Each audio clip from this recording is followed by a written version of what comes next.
गांव, एक ऐसा गांव जहां की ठंड की कहानियां सुनकर ही लोगों की रूह कांप जाती है।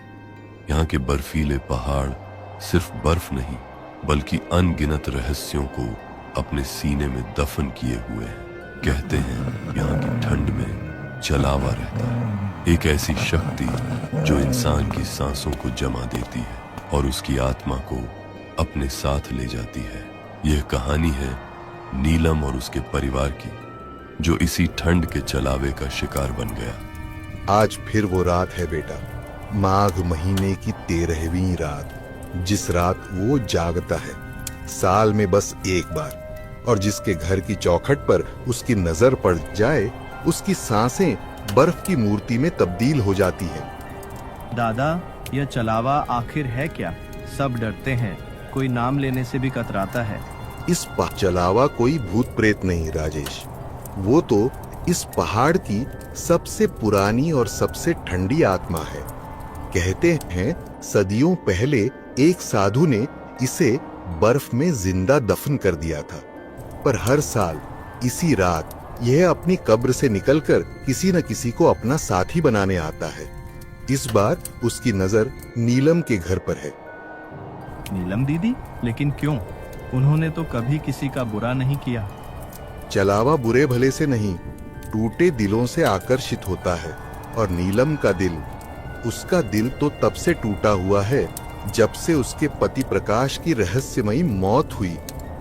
ठंड ने उन्हें मारा ऐसा कहा गया, पर असलियत कुछ और है। 2 साल पहले उसके पति प्रकाश की मौत के बाद से वह अपनी बेटी पायल और बेटे अर्जुन के साथ अकेले जीवन की जंग लड़ रही थी। पर पिछले कुछ दिनों से घर में एक अजीब सी शांति छाई हुई थी, एक ऐसी शांति जो डरावनी थी। माँ, आज रात बहुत ठंड लग रही है।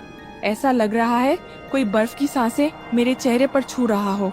बस बेटा, मैं और लकड़ी डाल देती हूँ, तुम अर्जुन को कंबल ठीक से ओढ़ा दो। माँ, मुझे ऐसा लग रहा है कोई मेरे पलंग के पास खड़ा है, बर्फ जैसा ठंडा।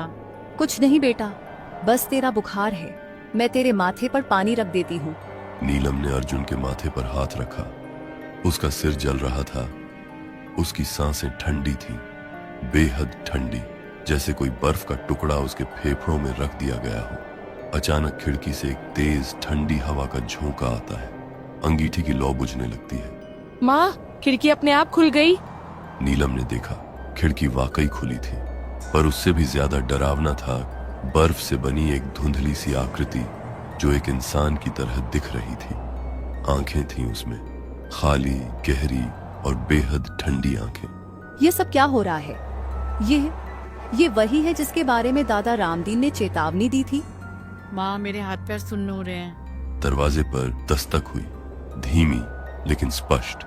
हर दस्तक के साथ दरवाजे पर बर्फ की एक परत जमती गई। नीलम, मैं तुम्हारा पुराना दोस्त हूँ, तुम्हारे पति का साथी।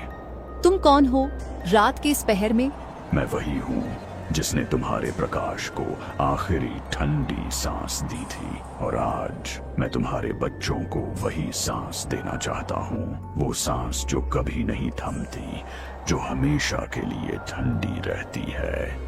नीलम की सांसें अटक गईं, उसकी आंखों में आंसू आ गए, पर डर ने उन्हें जमा दिया। तुम जाओ, मैं तुम्हें अपने बच्चों के पास नहीं आने दूंगी। तुम रोक नहीं पाओगी नीलम, मैं कोई नहीं हूँ, मैं तो यह ठंड हूँ, ये हवा हूँ, यह बर्फ हूँ, और आज रात मैं तुम्हारे घर की हवा बनकर रहूंगा, तुम्हारी हर सांस में। आवाज खत्म हुई, दस्तक बंद हुई, पर दरवाजे के नीचे से बर्फ पिघलकर पानी की तरह अंदर घुसने लगी। वो पानी जमीन पर फैलता गया। माँ, फर्श पर बर्फ फैल रही है, ये हमारी तरफ बढ़ रही है। नीलम ने जल्दी से अपने बिस्तर की लकड़ियां तोड़ी और अंगीठी में डालकर आग जलाने की कोशिश की, लेकिन माचिस की तीली जलते ही बुझ जाती, जैसे कोई अदृश्य शक्ति उसे रोक रही हो। नीलम ने पलट कर देखा, अर्जुन के पलंग के पास हवा में एक धुंधली सी आकृति मंडरा रही थी, वैसी ही जैसी खिड़की के शीशे पर थी। छोड़ दो मेरे बेटे को। पर उस 1 सेकंड के लिए आकृति गायब हो गई। तुम हार मान लो नीलम, तुम्हारी हिम्मत, तुम्हारा प्यार, सब इस ठंड के आगे बेकार है। मैंने तुम्हारे पति को भी ऐसे ही रोज रात आकर तोड़ा था, उसकी नींद छीनी, उसकी गर्मी चुराई, जब तक वह एक दिन सोते सोते ही जम नहीं गया। और आज तुम्हारी बारी है। आग जल रही थी, लेकिन उसकी लपटों में गर्मी नहीं थी। लकड़ियां जलते हुए चटक रही थीं, मगर उस आवाज में सुकून नहीं, किसी के हड्डियों के टूटने जैसा डर था। रात असामान्य रूप से शांत थी, जैसे जंगल ने सांस रोक रखी हो। तुम लोग बार बार पूछ रहे हो कि चलावा आया क्यों? हर रात वही सवाल, वही डर। आज जवाब दूंगा, लेकिन पहले एक बात गांठ बांध लो, सच कभी हल्का नहीं होता। सच सुनने के बाद आदमी या तो पागल होता है या पत्थर। चाचा, अगर यह सब नीलम दीदी से जुड़ा है तो हमें सब जानना है। आधा सच जीने से अच्छा है पूरा सच मरते हुए सुन लें। अब हर रात किसी के रोने की आवाज आती है, नींद नहीं आती। नीलम बेगुनाह है, उसके बच्चे भी। उनके हाथों ने कभी किसी का बुरा नहीं चाहा, लेकिन उसका पति प्रकाश ने वो कर दिया जो सदियों से कोई नहीं कर पाया था। अचानक आग की लपटें तेज हो जाती हैं। हवा सीटी मारती है, जैसे पहाड़ों ने गर्दन घुमाकर सुन लिया हो। दूर कहीं बर्फ खिसकने की आवाज आती है, जबकि यहाँ कोई बर्फ नहीं। प्रकाश पर्वतारोही था, जिद्दी, घमंडी और मौत को चुनौती समझने वाला।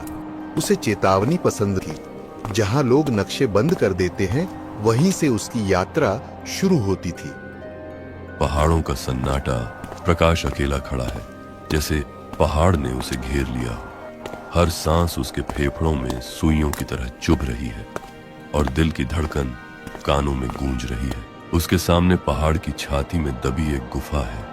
यह कोई साधारण गुफा नहीं, यहाँ ठंड सदियों से जमी बैठी है, जैसे किसी की लाश।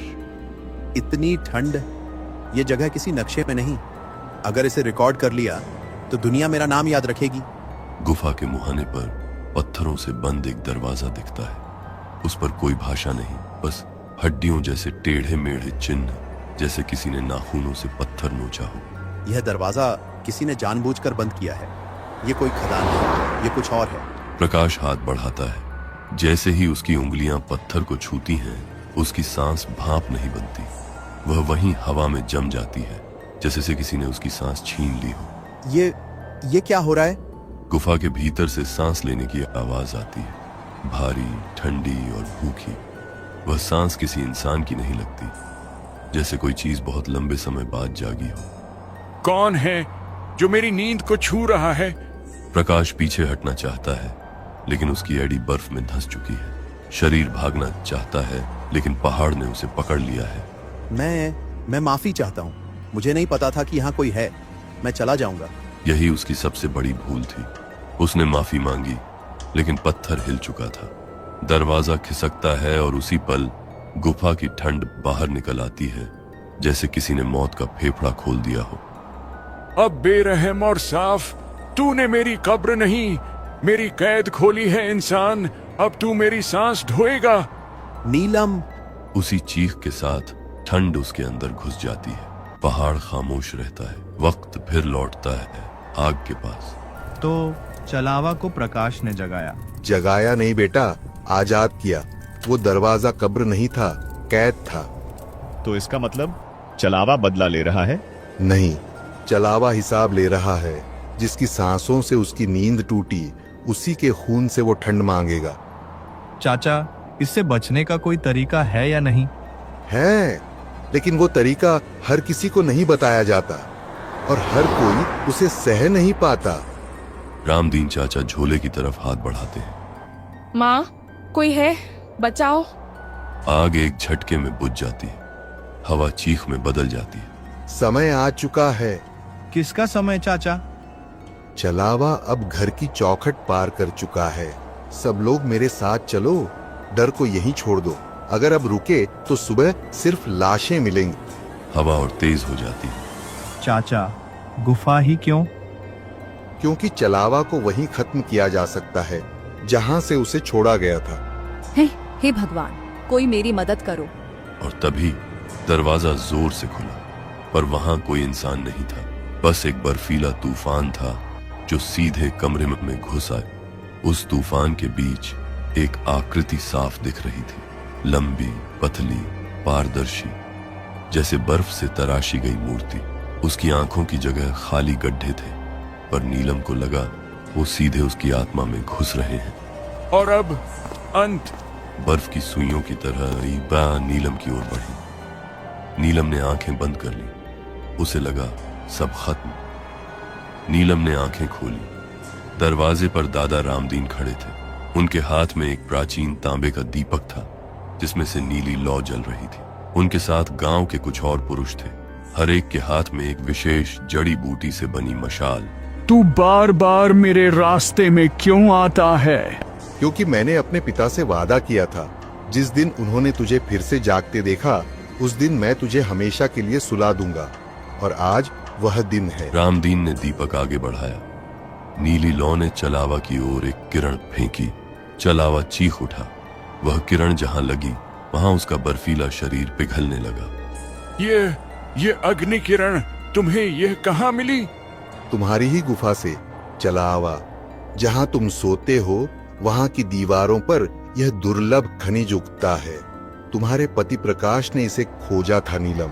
उसने मुझे उसकी लोकेशन बताई थी, इसी डर से कि कहीं तुम पर आफत न आ जाए। पर मैं इसे इकट्ठा कर पाता, उससे पहले ही चलावा ने उसे मार दिया। प्रकाश, उसने हमें बचाने की कोशिश की थी। हाँ, और आज उसकी कोशिश पूरी होगी। आओ, सब लोग मशालें आगे बढ़ाओ।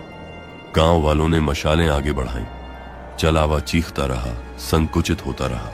आखिरकार वह सिर्फ एक छोटी सी बर्फ की गेंद में तब्दील हो गया, जिसके अंदर एक नीली चिंगारी धड़क रही थी। नीलम, तुम्हारे पास प्रकाश की कोई निजी चीज है? कुछ ऐसा जो उसकी गर्मी, उसकी यादों से भरा हो? इसमें उसकी तस्वीर है, और उसके बालों का एक तिनका भी रखा है। बिल्कुल सही। देखो चलावा, यह है इंसानी प्यार की गर्मी, जिसे तू नहीं समझ सकता, जिसे तू सिर्फ नष्ट कर सकता है। पर आज यही गर्मी तेरा अंत करेगी। रामदीन ने लॉकेट को मशाल की लौ में सेक कर बर्फ की गेंद पर रख दिया। एक जोरदार चमक हुई, एक आखिरी चीख सुनाई दी, और फिर शांति। बर्फ की गेंद पिघलकर पानी हो गई। वो पानी भी सूख गया। तापमान धीरे धीरे सामान्य होने लगा। माँ, ठंड चली गई। माँ, मुझे भूख लग रही है। चलावा हमेशा के लिए नष्ट हो गया। प्रकाश की आत्मा को भी अब शांति मिलेगी। उसने अपने परिवार की रक्षा की, अपनी आखिरी सांस तक। उस रात के बाद सिरी गांव में कभी इतनी कड़ाके की ठंड नहीं पड़ी। रामदीन ने उस गुफा को हमेशा के लिए बंद करवा दिया। पर कभी कभी सर्दियों की रातों में जब हवा चलती है, तो लोग कहते हैं कि उसमें एक आवाज सुनाई देती है। कोई शिकायत नहीं, शुक्रिया। शायद प्रकाश की आत्मा की, या शायद उन सभी की जिन्हें चलावा के श्राप से आजादी मिली। नीलम आज भी उस घर में रहती है, अपने बच्चों के साथ, और हर सर्दी में जब बर्फ पड़ती है, अपने बच्चों को बताती है कि ठंड सिर्फ मौसम नहीं, एक अनुभव है, और प्यार की गर्मी ही वह ताकत है जो किसी भी बर्फीले श्राप को पिघला सकती है।